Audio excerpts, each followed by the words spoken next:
ஏண்டி உனக்கு ஒன்று தெரியுமா? பக்கத்து வீட்டு பங்கச்சத்தோட மருமகளுக்கும் பங்கச்சத்துக்கும் ஒரே சண்டையாமே. நான் ஊர்ல இல்லாம போயிட்டேன், இல்லைன்னா முதல் நாளா எனக்கு தாண்டி தெரிஞ்சிருக்கோம். என்னடி நடந்ததா சொல்ல கேட்கறதுக்கு ரொம்ப ஆர்வமா இருக்குதுடி எனக்கு. அவ இவனை அடிச்சு போட்டாளா இல்ல இவ அவனை அடிச்சு போட்டாளா? இல்ல அவ இவளை துரத்தி போட்டாளா இல்ல இவ அவளை துரத்தி போட்டாளா? அந்த கதை தான் இந்த தெருவே பேசுதுடி. ஒருத்தர் அடிச்சுக்கிட்டு மண்டையை பிறந்துக்கிட்டாங்களாம். அந்த பொண்ணோட புருஷங்காரன் அம்மாவை சமாளிக்கிறதா பொண்டாட்டியை சமாளிக்கிறதான்னு ஒன்றும் புரியாம பாவம் அவன் மண்டையை அவனே உடச்சிட்டு வீண்ட்டுக்கிறான் பாவம்.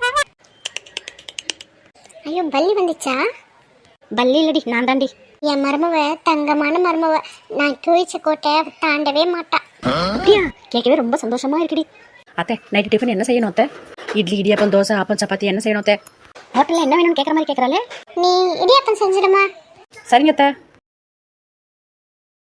அத்தை இந்தாங்க சாப்பிடுங்க இட்லி. என்னடி இட்லி பண்ணிருக்கேன்? நான் இடியாப்பம் தானே பண்ண சொன்னேன். இடியாப்பம் செய்யறதுக்குள்ள நான் இடிஞ்சு போய் விழுந்துடுவேன். இடியாப்பம் செய்யறதுக்கு 1/2 மணி நேரம் ஆகும். இதே இட்லினா மாவு ஊற்றி வச்சுட்டு நீ வெந்துங்கடான்னு சொல்லிட்டு வந்து டிவி பார்த்துட்டு கிடக்கலாம் ஹாயா. எனக்கு எது ஈஸியா படுதோ அதுதான் நான் செய்வேன். ஓகேவா? நீங்க சொல்றதான் நான் செய்யணும்னா நான் ஒன்றும் ஆட்டோமேட்டிக் மெஷின் இல்ல அத்தை. எத்தே எத்தே மண்டையில ஏறிச்சா? இவன் முன்னாடி என் மானத்தை வாங்கி போட்டாளே.